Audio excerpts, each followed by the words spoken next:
So today we're kicking off our third SIP Reading Club session. We began with SIP-1 on April 14th, and we're working our way all the way through to SIP-11, just in case you missed the previous sessions.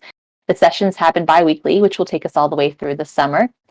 Every session will include the author or authors of the current SIP, as well as and read.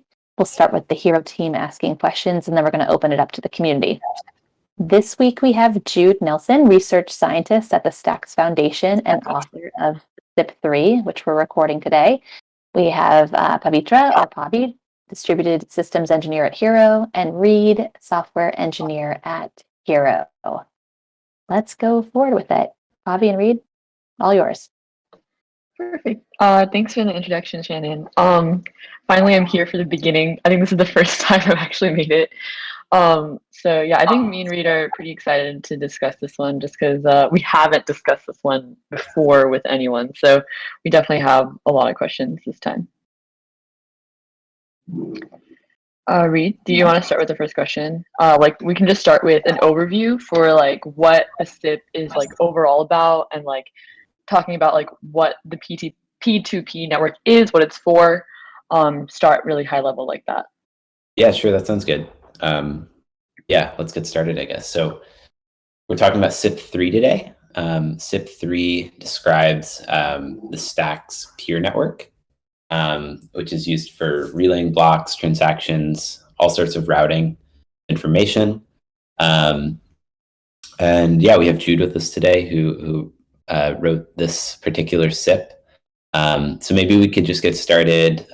Jude, maybe you could tell us a bit about what exactly is a peer-to-peer network, and how does it differ from kind of a more traditional or like more traditional models for networks in the world of computers? It's funny you say more traditional model, because peer-to-peer networks are the traditional model. The client-server model was an invention well after the internet was invented. So in peer-to-peer networks, the general idea is that computers are peers. They can send and receive data. There is no designated role for a client or server or any sort of other topological differentiation that happens. This is very much true for blockchains. Blockchains are implementing replicated state machines. So all peers need to maintain full copies of all state transitions so they can each independently calculate the current state of the chain. In order to make sure that happens, the nodes organize themselves into a peer topology such that they can replicate blocks and transactions to each other in a timely fashion, so that they more or less all stay in sync with each other under as long as the network isn't horribly broken in some way. Like, for example, it doesn't work if you're disconnected. Cool. So I guess when designing the peer-to-peer system specifically for our use case for Stacks, what were your design goals? Sure. So blockchains, because they manage things that are valuable, it's important that it is maximally difficult for somebody who would want you to build a false or incomplete view of the chain state to trick you into doing that under normal operation. So as such, the peer network that we have here is designed to resist lots of network level attacks that have taken place on other blockchains like Bitcoin and Ethereum, or could take place if there was someone sufficiently motivated to do them. Could you maybe give an example of one or two of these attacks, and like if even like how they've taken place in other chains? Sure. So here's one that comes up. There was a paper in 2016, I think, and there's I think it was a Usenix CCS, and maybe there was a similar one on Ethereum a couple years later, about the feasibility of eclipsing nodes on the network. So what that means is, if I can control all of the nodes that your node talks to, I can control what your node sees. In the design of Bitcoin's peer network, for example, the authors of this first paper talked about how the logic that decides what nodes are neighbors can be tricked relatively easily into accepting a whole bunch of garbage peers as peers, and in doing so evict honest peers from its routing, from its next top neighbor table. In doing so, researchers found that they could pick a Bitcoin node, let's say an exchange node, and they could make sure that the only Bitcoin nodes that it talks to were nodes under their control. And if they were malicious, what they could do is they could double spend the exchange. Like they could make it so the exchange never saw new blocks, or they could hook up their nodes to a miner and mine an alternative chain. Take a look at the chain difficulty had dropped, things of that nature. The Ethereum case was in some ways even worse than the Bitcoin's case, because the Ethereum network at the time, I think this is still the case, but I mean, I don't know for sure, but at the time they used something called the distributed hash table to implement peer discovery. So the way in which peers in Ethereum at the time discovered each other is they organized themselves into basically what looks like a normal hash map, like in most programming languages, but replicated. So each peer maintains a set of copies of subregions of the key space in that hash table. The difficulty with doing this reliably, that the researchers demonstrated, is that the way in which routing systems work in DHTs is relatively easy to break because because the routing tables are highly structured. So a popular DHT implementation used by a lot of peer networks is the Cademlia Dht.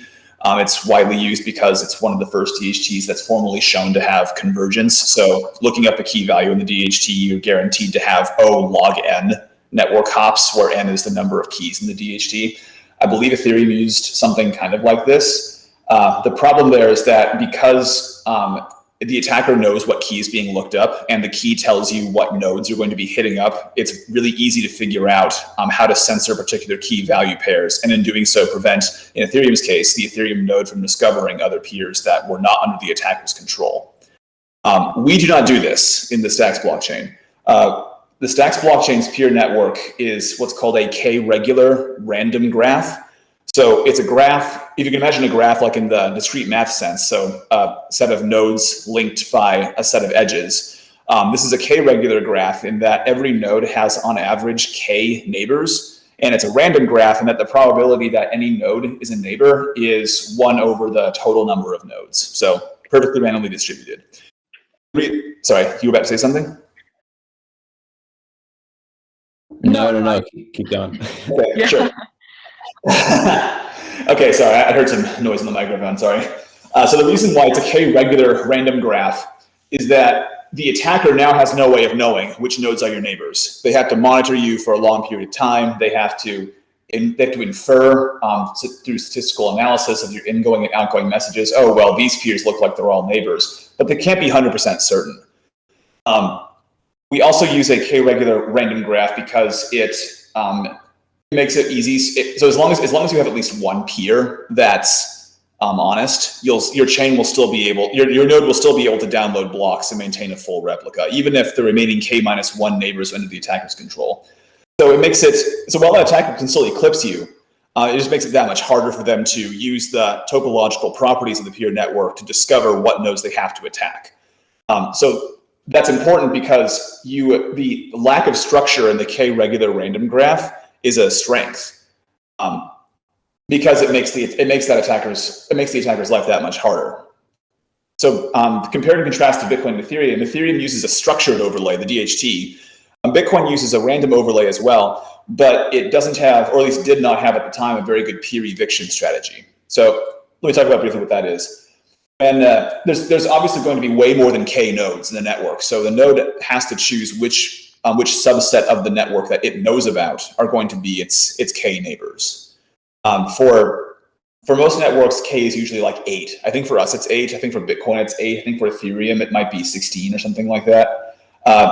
Usually that's usually fine. Like you can experiment with different values. You can make it a config setting, but that's usually good enough.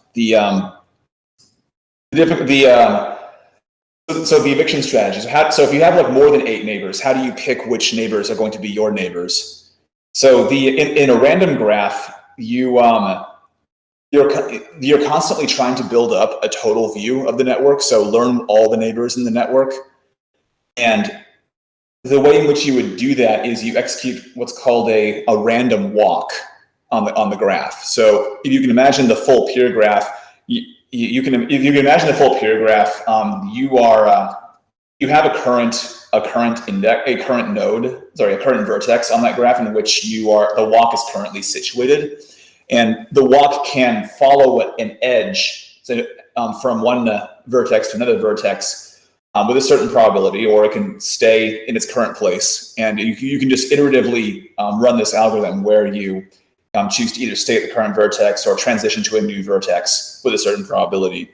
I can show you the paper at the end of the talk, but there's a way to do this where you look at the inbound and outbound degrees of each vertex, and you decide whether or not to transition to a new vertex based on the ratio between the outbound and inbound.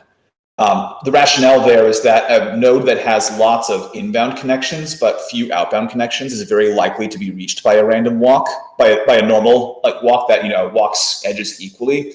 So you'd want to compensate by walking to that node in the graph less frequently because it has so many inbound edges. Similarly, a node that has few inbound edges but lots of outbound edges, you'd want to walk to more frequently to compensate for the fact that you're more likely to step away from that node than you are to step to that node.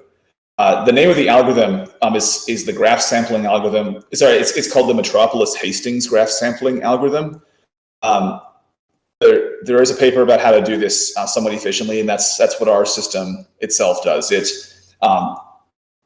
iteratively does the following. It will take a current neighbor, it will ask it for its neighbors, and then it will ask all of those neighbors for its neighbors. And from there, it can calculate the inbound and outbound edge counts for the neighbors of the current neighbor it's walking from, and then flip a coin to figure out whether or not to transition to a neighbor or stay put. And then from there, flip another coin to decide which neighbor it transitions to based on the probability induced by the inbound and outbound edge counts.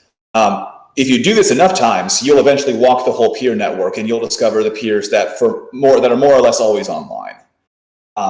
At that point, once you have this view of the network that's largely consistent, like you're no longer discovering new neighbors, but you're just walking back and forth between new neighbors in the peer graph, the neighbors that you choose as the next hop to which you will send your blocks and your transactions when you have to relay them is just a random subsample of that. So you have like n possible neighbors, like choose k of them at random, and those are going to be your neighbors.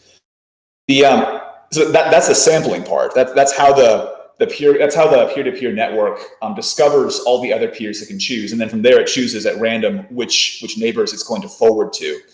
The second half there is, this is what Bitcoin got wrong, but we learned from, is you can imagine an attacker knowing that this is happening can just give you an endless stream of neighbors. Like it can just spin up a malicious node that constantly tries to pretend it's a new different neighbor, and in doing so you'll eventually run out of disk space because you'll keep discovering a whole bunch of garbage neighbors.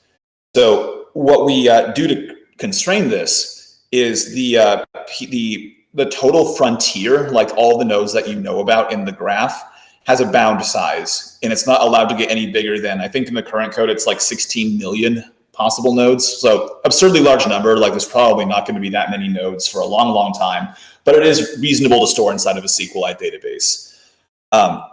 We store them in such a way such that it's like a hash table, and there can be collisions between two peers. So suppose that I know about peer A, I discover peer B, but peer A and peer B hash to the same row in this 16 million entry database. So then I have a question, like, do I evict peer A and store peer B, or do I keep peer A and forget that I learned about peer B? What we do here, and an attacker knows that this is happening, so they can keep trying to fill up my hash table and induce these collisions. And this is something that Bitcoin did not do, but we do. We make sure to ping peer A that's about to be evicted to see if it's still alive. And if it's still alive, then we forget peer B, even if peer B is also alive. The reason being is that if I discover nodes before the attacker comes online, I don't want the attacker to be able to force me to forget nodes. Otherwise, the attacker can just eclipse me by filling in my peer database with a bunch of garbage peers, such that whenever I pick my k-random peers, I'm always going to pick attacker-controlled peers, and in doing so, get eclipsed.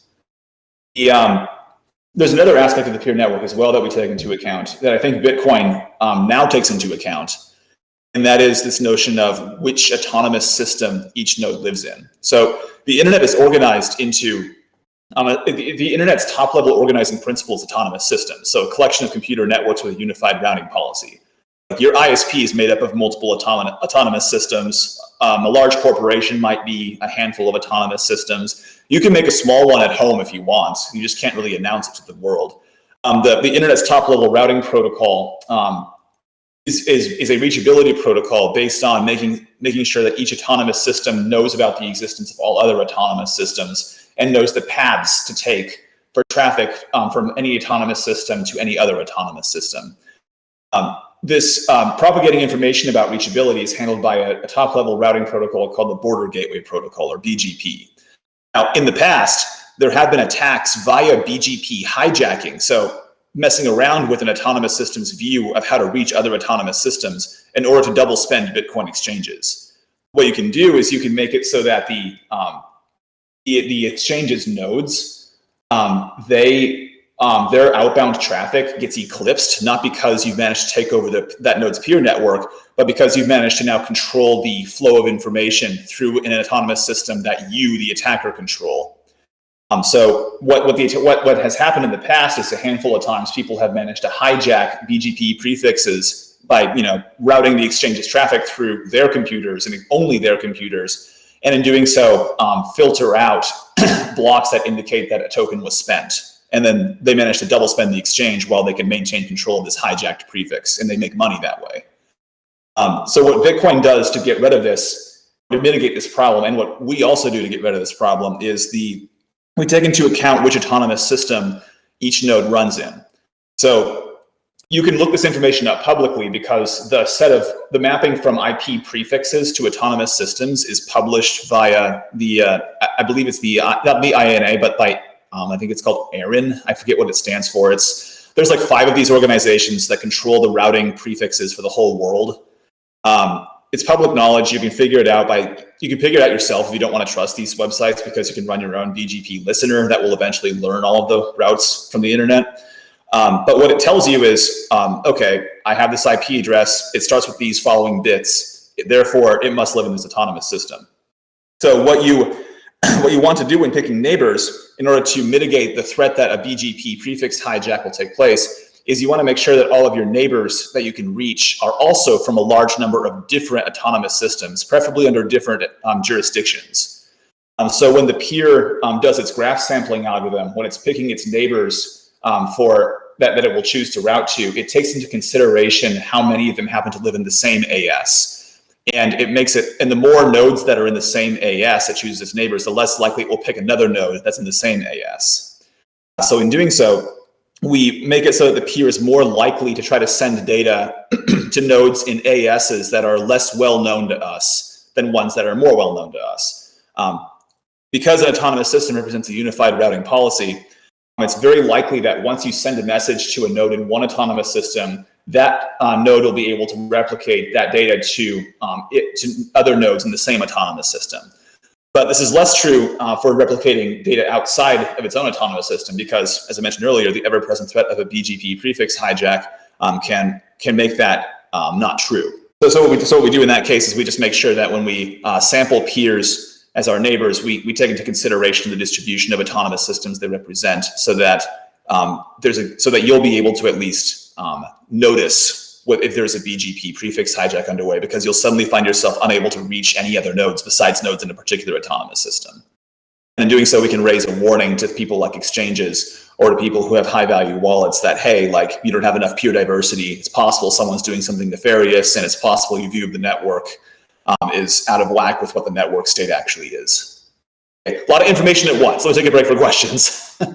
Yeah, no, thanks so much, Jude. That was really dense, and so much information in that response. I'm trying to remember what the original question was. But anyway, I'm thinking maybe we can rewind a little bit and talk a bit about the actual kind of messaging component of the protocol, and how these stacks messages are actually structured. We have like the preamble section of a message. There's the relayers vector. There's the payload. Maybe you could break this down for us and tell us a bit about stacks messages. Sure. So the purpose of the preamble. So maybe it's backing up a sec. Stacks blockchain is kind of unique among blockchains in that it operates alongside the Bitcoin chain. Like, it relies on nodes, its neighbors, having the same view of the Bitcoin chain as itself in order to be able to exchange messages about what Stacks blocks exist. So what the preamble does in a peer-to-peer message is it gives your neighbors that you talk to the ability to infer quickly whether or not you have the same view of the same Bitcoin fork. So within the preamble, you have 4 fields. You have what you believe the current Bitcoin height is and the hash of the block at that height. And you also have what you believe to be the height of the highest stable Bitcoin block. So, like, the 6 confirmations rule, like the highest stable Bitcoin block is thought to be the Bitcoin block that has at least 6 confirmations. You also serve the hash of that.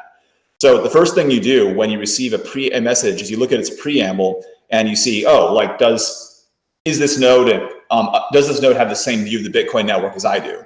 So it can be behind me. It might be in the process of booting up and synchronizing. So it might think that the current tip of Bitcoin is lower than what I think the current tip of Bitcoin is, and that's okay. If it's further up, if it's way further ahead than me, then I might think, oh, well, maybe my view is out of sync. But as a result, though, like, maybe because I'm bootstrapping, I should wait to finish bootstrapping before trying to serve messages, because I may not know what the current state of the world is. But those are easily handled edge cases. The problem that this is meant to solve is the Bitcoin network forks. Like, if the Bitcoin network itself is under attack, let's say, or like miners are disconnected from each other, and now there's 2 competing deep forks. The preamble for that Stacks messages exchange makes it so that Stacks nodes at least can detect that a fork is happening, and as a result, they can know not to take in any more data from nodes on different forks of the Bitcoin network, because those Bitcoin forks will have different block commits and thus represent different Stacks blocks. So there can't be anything you can learn from them. So that's the preamble's job. The relayers vector. So when you send certain types of messages in the Stacks network, like transactions and microblocks and blocks, every time a node sees a block message, it appends itself and the hash of its public key, so its IP address and the hash of its public key, to this relayers vector before it signs the message and it resends it to its neighbors. So what's basically happening here is that as a block or a transaction propagates through the network, it's growing this list of relayers on it. What this is meant to solve is, if you look at the list of relayers over time for messages, you can identify network choke points. So let's say that I'm running a popular node, for example, and suppose that you're running a downstream node for me. If all the blocks you ever see from your neighbors always include me as a relayer, that might be a problem, because if I die, if my node goes offline, you might get cut off from the network. So the relayers list is meant to serve as a hint to the peer network to identify when it needs to try to be a bit more aggressive in finding new neighbors, so that a single choke point can't cause it to become eclipsed. It also helps the peer network in general learn the number of different routes between any 2 pairs of neighbors over time. The third component of the message is the payload, and this is going to be a very specific a sequence of bytes that's going to depend on what the payload prefix is. So there's a 1 byte prefix at the start of the payload that says, like, is this a block? Is this a microblock? Is this a handshake? Is this a request for neighbors? Stuff like that. And then what follows from there is going to be dependent on what that payload type is. Make sense? Yeah, totally. Cool. Pavi, do you want to maybe ask the next question? Yeah, sure. Yeah, so actually, just following up on the relayers vector, I just had like a follow-up that I thought of. So you were saying that it can help us understand which nodes are connected to each other. I guess my question is, do all nodes try to construct a peer graph where they try and infer what nodes are also connected to each other? They don't do that last part right now. They mainly use the relayer vector, first of all, as a TTL. So if the relayers vector has more than 16 entries, they don't forward it, because otherwise messages could circulate in the peer network forever, and in doing so cause the peer network to DDoS itself to death. The second thing it does is I'm trying to remember off the top of my head, it detects routing cycles. So if you see yourself in the relayers vector, that means that you've seen this message before and you shouldn't try to send it again. Moreover, it helps nodes that don't do this cycle detection correctly. It helps other nodes detect nodes that behave badly in this routing state and in turn disconnect from them for violating the protocol. What I hope to make it do in the near future is make it so that it tries to do what you just said, making it so a node can infer the routes between other nodes. But mainly the goal there is to try to figure out like what neighbors are most likely to be serving data. What nodes are most likely over time to be serving me blocks and serving me microblocks. We actually use a form of that last part there, determining what nodes are most likely to serve me blocks and serve me microblocks in order to infer what nodes I need to relay to. So if the same node keeps sending me blocks over and over again, I never really need to send a block to that neighbor if I happen upon a block, because it's likely they already have it.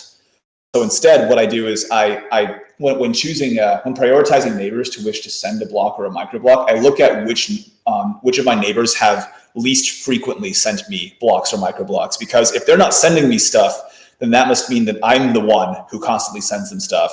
And therefore I should continue to do so and continue to prioritize them.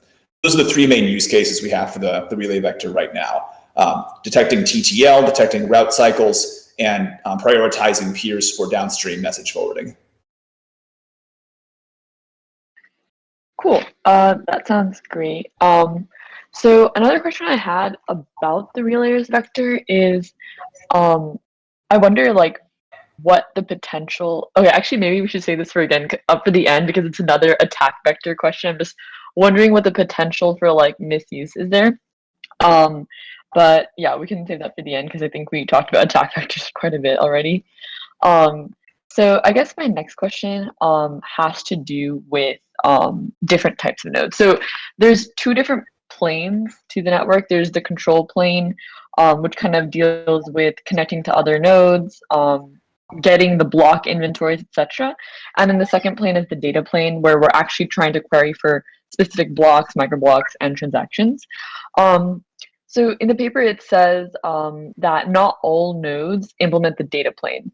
So my question was, like, what use do these nodes have to the network? Are they just there to, actually, yeah, like that's my question. And also, like, I guess, do they not keep actual blocks, microblocks, and transactions on that node if it doesn't implement the data plane? Oh, so nodes, they don't have to serve blocks and microblocks if they don't want to, but they can still serve neighbors. Like they can still serve to help other nodes discover each other. Because nodes can be, under constrained tongue-tied here. Nodes can be hosted on servers that don't have a lot of bandwidth, so they may just decide, hey, I don't have the capacity to relay blocks and microblocks, but I can at least still provide these much smaller control plane messages to the rest of the network in order to help you discover nodes that can, in fact, serve you data. The other thing so this kind of is an adjacent question, but it's also relevant to this particular one, like why are there separate control and data planes? The data plane is an HTTP protocol, so you can just download blocks and microblocks in your web browser or via curl on the command line. The reason for that is that you can augment your Stacks node with like cloud storage, with a CDN, and you can with other sorts of commodity HTTP servers. And when your node connects to the peer network, you have you announce the URL to which other nodes will request your blocks and microblocks. You can put in a URL like to a CDN prefix or to a cloud storage bucket so that your node's not actually serving the blocks and the microblocks, but some other high-powered server somewhere else is. So for example, I might run a node on like a really tiny Amazon VM, and then with very little bandwidth, but I might have that node store the blocks and the microblocks in like an attached volume sitting in S3. And then when my node connects to the peer network, it just announces that S3 bucket's URL as where other nodes should go to ask for its blocks and microblocks. So my VM isn't spending time serving them, the S3 bucket is. Does that make sense? Yes, that makes sense. Thanks for that explanation. Reed, do you want to get the next question? Yeah, I was thinking maybe next we could talk a bit about error handling? Like how does, or like what happens when something goes wrong between peers when they're communicating? I know there's this notion of NAC messages and error codes. Maybe Jude, you could give us a bit of an overview about this kind of error handling. Sure. So generally speaking, like protocol violations or other sorts of misbehavior, that's just treated with a ban hammer. So if you violate the protocol in some way that you have no excuse to be doing it, the node will not only disconnect from you, but it will add you to a deny list. So that you're not on the deny list forever, but you're like, the node just knows not to ever try to talk to you again for like a few minutes to a few hours. The deny penalty gets worse and worse the more you violate the protocol. But there are some cases where the error can just happen by accident. Good example of this is when the nodes are preparing to download blocks. If they happen to have, so maybe this kind of warrants an explanation for how block inventories work. So let me just digress to that real quick because that explains why NACs exist the way they do. When nodes are booting up, they scan the Bitcoin blockchain, they calculate the cryptographic sortitions, and they learn all the hashes of all the Stacks blocks. So that means that nodes don't ever have to exchange the hashes of Stacks blocks. They only need to exchange information as to which blocks they have. So instead of sending a vector of n different block hashes, I can just send you a vector of n different bits, where bit I is set to 1 if I have the block that corresponds to the ith hash in the Bitcoin blockchain. We call these bit vectors inventories. There's two inventories in the system. There's what's called the POX inventory, and then there's the block inventory. So before nodes can, so because the set of Stacks blocks that exist in the network is dependent on the node knowing the POX reward set from the previous reward cycle, the nodes first have to make sure that they have the same view of all the POX anchor blocks before they can actually get the Stacks blocks. So the way in which block synchronization starts is as follows. The nodes, after handshaking with each other and discovering each other, they will say, hey, like, give me the POX inventory. Like, give me a bit vector of all the reward cycles you know about, where a bit is set to 1 if you are certain about the anchor block status, as in either it doesn't exist, or it does exist and you have it, or you're uncertain, where it does exist, but you don't have it. So once you exchange the POX bit vectors, so you would synchronize your POX bit vector on a reward cycle by reward cycle basis. Like when a node starts out, it has no Stacks blocks. So it doesn't know what to do with reward cycles 1 through n, because it needs to have the anchor block for reward cycle 1 to even know how to calculate any sort of state in the first reward cycle. In the 0th reward cycle, when you boot up, you would proceed to, for each bit in the POX bit vector, you would proceed to synchronize the block inventory for that reward cycle. So each reward cycle has a fixed length. It's 2100 blocks. So that block inventory message just contains 2100 bits for all the blocks in that reward cycle and 2100 bits for all the microblock streams in that reward cycle. So nodes proceed iteratively to do the following. They exchange POX bit vectors. Once the node has all of the POX bits for all the reward cycles it knows about, it proceeds to exchange the block inventory vectors for the next reward cycle. Once it has those block inventory vectors, it knows who to ask for the actual blocks. It then proceeds to download all the blocks from the nodes that claim to have them. If the node claims to have a block but then doesn't have it, it gets kicked out, like protocol violation. You shouldn't be lying about what blocks you have. Once you have and have processed all of the blocks, having downloaded them from your peers, you now know the anchor block for the next reward cycle, and you can then proceed to get the POX bit vector state for the next reward cycle, and then continue in iterative fashion until you have the entire blockchain downloaded. Now, here's where the NACs come in.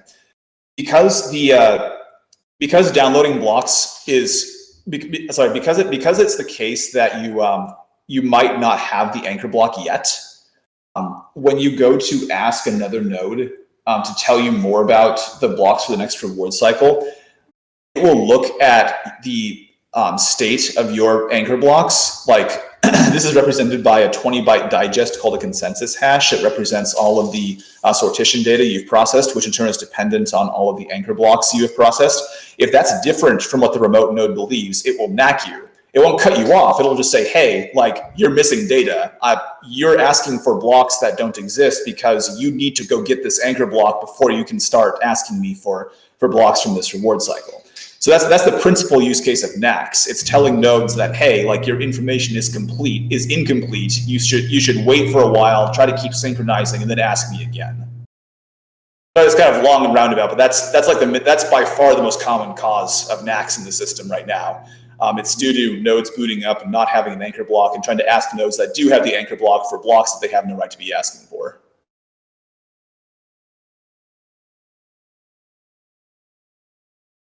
Got it. Thanks. Let's see. Where should we go next? I actually have a follow-up about the inventory sync. So for the inventory sync, right? Basically, I just want to clarify if my understanding is correct. So a node will basically get the POX inventory first, like from some kind of node. Then once it has that inventory, so basically, like, let's say a node has no information. So it collects basically the blocks just for the first reward cycle. So once it has the blocks for the first reward cycle, does it independently determine what the anchor block is for the second reward cycle? And then once it has that anchor block, it's able to successfully query for the POX inventory from that point onward? Yeah, that's right. So when a node boots up with absolutely nothing, yeah, it'll ask its neighbors for, like, first of all, like, what's the POX state for the very, very first reward cycle, and it should be 0 because it's always 0. Like, it's always 1. Like, there's no anchor block for the first reward cycle. That's the Genesis reward cycle. So then it proceeds to get the block inventory for just that reward cycle, and then from there, by the way, it asks for the POX inventory from all of its neighbors, and then it asks for the block inventory from all of its neighbors. So then it knows which nodes have which blocks. Then it proceeds to download the blocks. Once it has processed those blocks, it will learn the POX bit for the next reward cycle. So going from reward cycle 0 to reward cycle 1. Then it can just proceed to do the same thing, like you just said. It'll ask nodes for, like, hey, what's your POX state up to reward cycle 1? It will synchronize the POX bit vectors up to reward cycle 1. Then it will synchronize the block inventories for reward cycle 1, download all the blocks, process all the blocks for reward cycle 1. Now it has the anchor block that determines the POX state for reward cycle 2. And then it continues that. Cool. So basically, like, a node is basically taking an active role in basically verifying what the anchor block is for the next reward cycle before it, like, actually asks for, like, the blocks in it. That's right, because once you've downloaded and processed all the blocks for reward cycle, you will have processed the prepare phase for the next reward cycle as part of the previous reward cycle. You will not only know which block commit corresponds to which block would have been the anchor block, but you will also have downloaded and processed that stacks block as that anchor block. So, like, I think for the first reward cycle, the anchor block, I believe, was the 1600th, something like that, stacks block. That would have corresponded to, I want to say, like, the Bitcoin block that was just, like, maybe, 2102 blocks or something prior. Sorry, 102 blocks prior to the start of the second reward cycle. That was the one that got the sufficient confirmations during the prepare phase. So that was elected as the anchor block. And once it has that block and processes it, then it knows enough information to proceed to ask for the state for the next reward cycle. Okay, cool. Yeah, I think that's all my questions for the inventory sync. So I guess we can move on to, like, the next topic. Reed? Yeah, I guess maybe next we could talk a little bit about like how peers actually connect to each other in the control plane. Like, we could talk about, like, handshake messages and that kind of stuff. Yeah, sure. Jude, do you want to maybe give an overview of that part of it?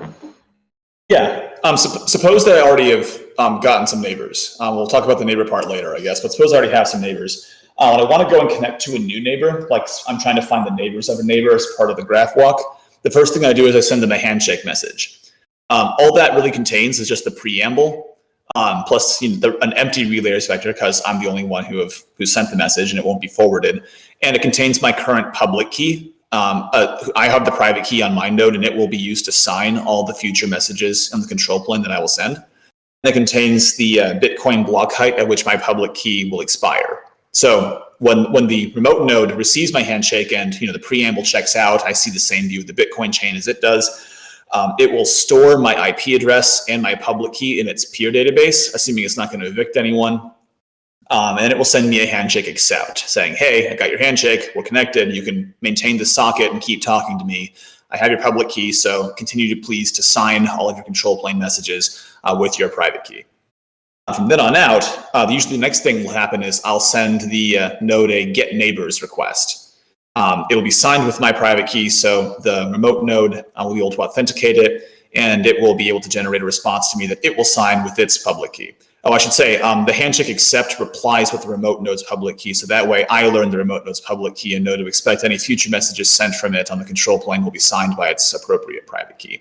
And I also know when that key expires. So if a message comes, later after the expiration date, I'll just knack it. I'll drop this. I'll close the connection because the message is no longer considered good. That make sense? Yeah. So peers use these handshakes to kind of initially connect with each other. And then I assume, the peers will, want to maintain, their list of peers and make sure that like everybody is still kind of online, because otherwise maybe this list might get too big or be stale. And so, the next section kind of talks about this a little bit, but maybe we could kind of skip that and talk about neighbor exchange and like how peers will learn about other peers on the control plane. I think we've spoken about this a bit, but maybe we could get a little bit deeper into the specifics of this and the actual the protocol here. Sure. This is actually a pretty interesting problem to solve because while it is the case that we have a peer network, the reality is that you have two types of nodes. We have nodes that are publicly routable, so they're running in like servers somewhere, and there's nodes that are not, so nodes that are running at home behind a NAT. You can't reach the NATed nodes. You can't because the NAT box stops you from directly talking to them. So that actually poses an interesting set of connectivity problems for the peer network that the neighbor discovery system has to work around. In the simplest case, when the peer network is trying to discover neighbors, it'll after handshaking with an initial neighbor, and you give it the initial neighbor in the bootstrap nodes configuration setting in the node, the first thing it'll do is it will ask for neighbors. That it will reply with neighbors. From there, the node will handshake with all of those neighbors, store the relevant data to its peer database. If each of those nodes replies with a handshake accept, then it will ask them for their neighbors and do the same sorts of things, calculate the probability of walking to one of the neighbors it just discovered, and then continue to execute the graph walk algorithm that way. From there, though, there's a couple extra things you can do. Because a natted node can talk to a not natted node, but not the other way around. Every so often, instead of trying to reach out to a publicly routable node, like whose IP address is known and is stored in the peer database, the way that the peer graph walking algorithm will work, it will instead look at its set of inbound peers, so peers that have connected to the node. And if that set is not empty, and that will be true for nodes that are usually public, so a bunch of natted nodes might talk to a public node, it'll periodically ask in-band through this already open socket, hey, like, what are your neighbors? The reason for doing that is you can imagine a very simple topology as follows. Suppose Alice and Bob are both running public nodes and Charlie is running a private node. Suppose that Charlie is connected to Alice and Bob, but Alice and Bob don't know about each other. So the network looks kind of like a V or a lambda. Like you have Charlie being a public node who has these two inbound connections. Sorry, you have Charlie serving as like the point. He has two outbound connections to Alice and Bob, but Alice and Bob don't know about each other. This inbound neighbor walk, what it does is Alice, when she does it, she'll ask Charlie, hey, what are your neighbors? And then Charlie will say, oh, I know about Bob. And then Alice can say, oh, okay, Bob is new. I don't know about Bob. So then Alice will then connect to Bob, and in doing so, directly connect to him because he's publicly routable. In this way, people who run natted nodes are still helping the network because you're helping new public nodes discover other public nodes without the node operator having to know about them a priori. So that's like one of the first subtleties, but very interesting properties of the neighbor walk algorithm. We can leverage natted nodes to help public nodes discover other public nodes so that the network converges on a fully connected graph, or a fully reachable graph at least. There's a second type of graph walk called a pingback graph walk. So what that means is if you connect to the node, but you don't ask for a get neighbors, like say you just try to handshake or you're just hitting up the data plane or something like that, the node will remember, and it will, and because it's unlikely that a node that some remote network process somewhere is going to be talking the Stacks protocol to you without being a Stacks node.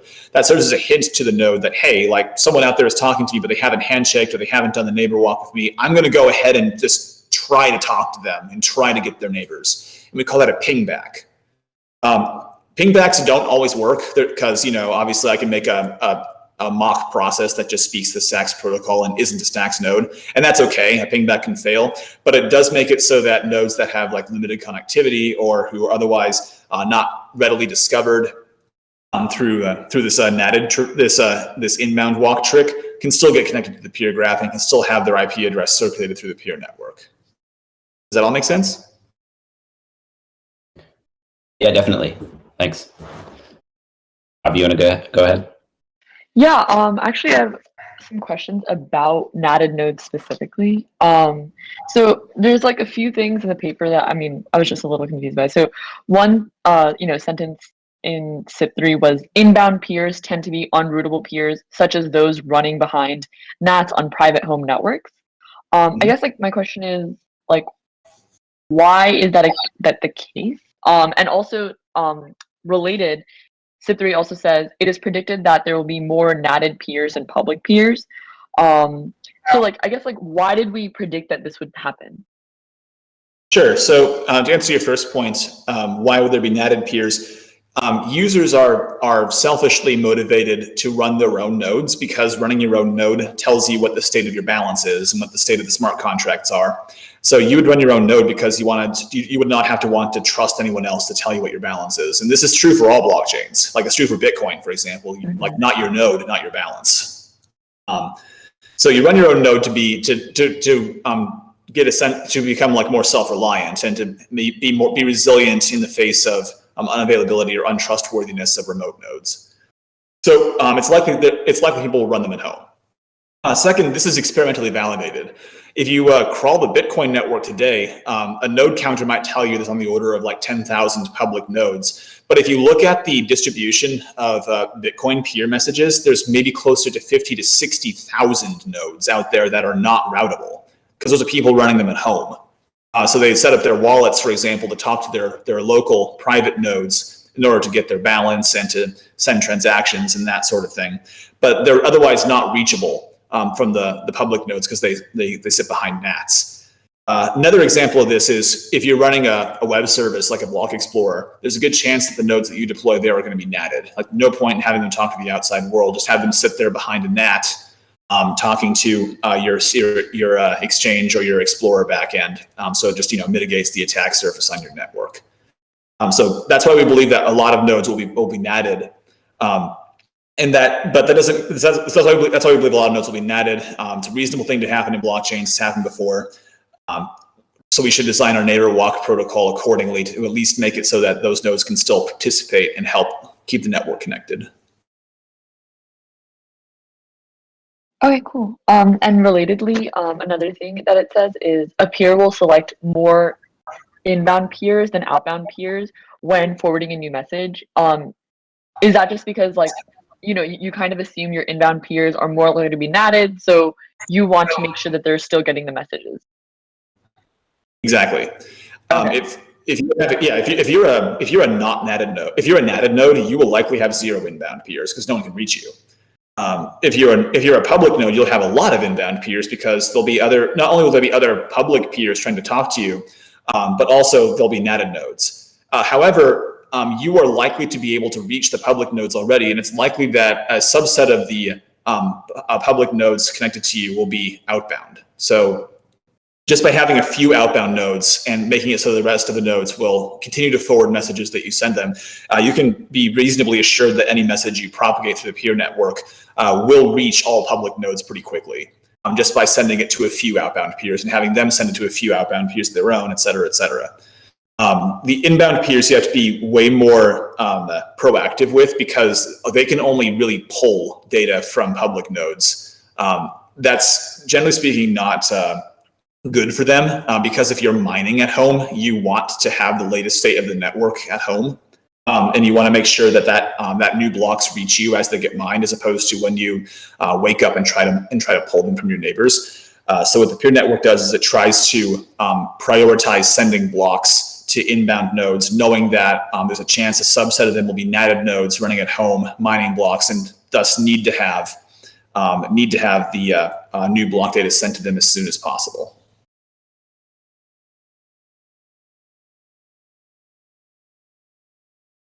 Awesome. Yeah, thanks for the answer.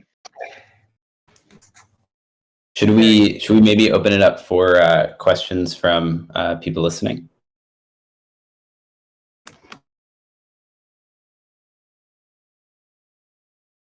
And I recall you had a question regarding neighbors, if you still had it.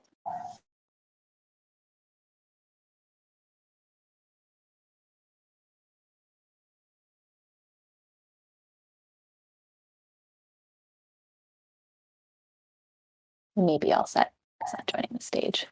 Any other questions from the I see audience? Dan is raising his hand. I don't know if that like. Yeah, I invited him up. Oh, okay, Becker, do you have a question? I do. Hey Jude, thanks for all of the wonderful explanations, and Reed and Pavitthra for the wonderful discussion. My question was around testing. This is a hairy and complicated area to effectively test.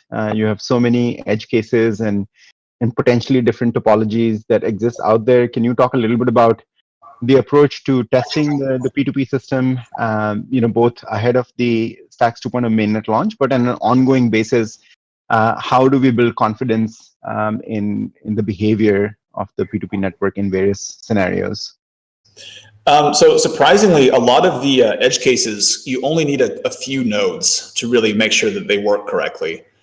So for example, the block inventory synchronization, you really just need 2 nodes. You just need to have one node that has the blocks and one node that doesn't have the blocks. And then from there, you can make sure that the node that doesn't have the blocks correctly downloads the inventory vectors, downloads the blocks, and then is able to ask for more inventory vectors, and will eventually synchronize all of its blocks with the peer that has everything. So for like that's like the majority of our unit tests are built around this. We just instantiate 2 instances of nodes peer network states and nodes chain states, and make sure that one node is able to learn information from another node. Some of the more rigorous tests, I guess, are actually in the neighbor walk, because one property that we absolutely have to have about the neighbor walk is if there are, it doesn't matter like how big or small your K is, it should be the case that the neighbor walk eventually makes it so all nodes learn about all other nodes, as long as the number of nodes is significantly less than the hash table size. So most of our neighbor tests will instantiate small little topologies of like 10 to 20 neighbors. It'll give them an initial set of links to each other, and then it will just iteratively have them run the graph walk algorithm, and the test only exits once everyone's peer database contains everybody else. If the test times out, then that's a good indication that something is wrong with neighbor discovery, or like the act of asking for neighbors is broken in some way.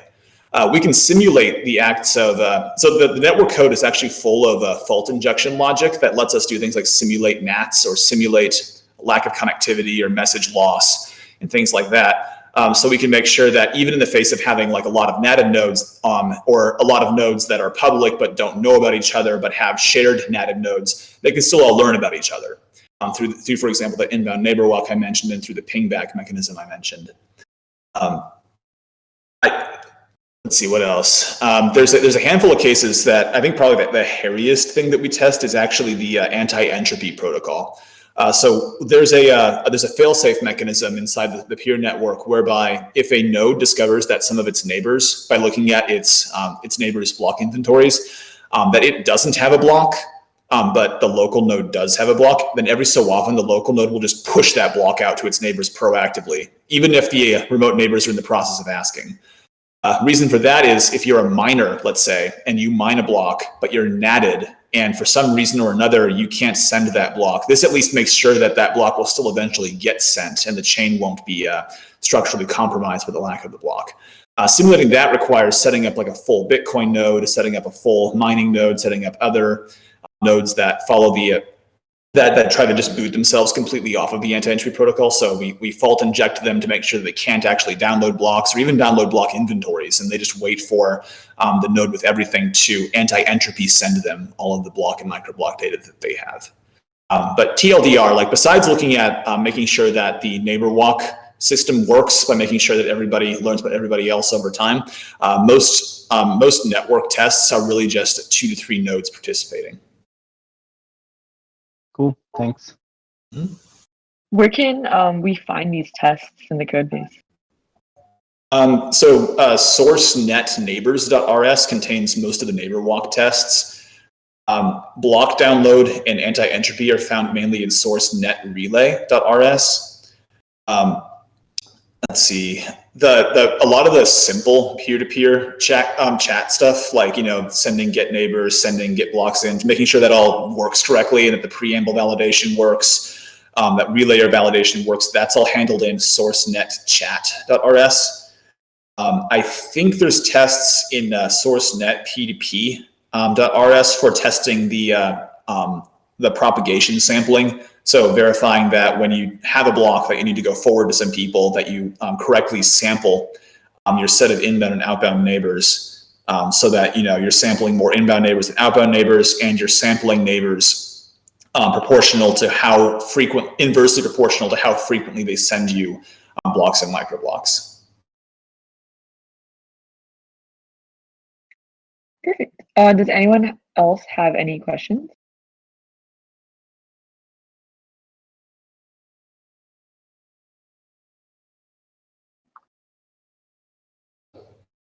All right, cool. Bobby, any other questions on your side? All right, I guess we're coming. We pretty much covered it. Yeah. Sorry. Awesome. What a great session, Jude. Incredible job.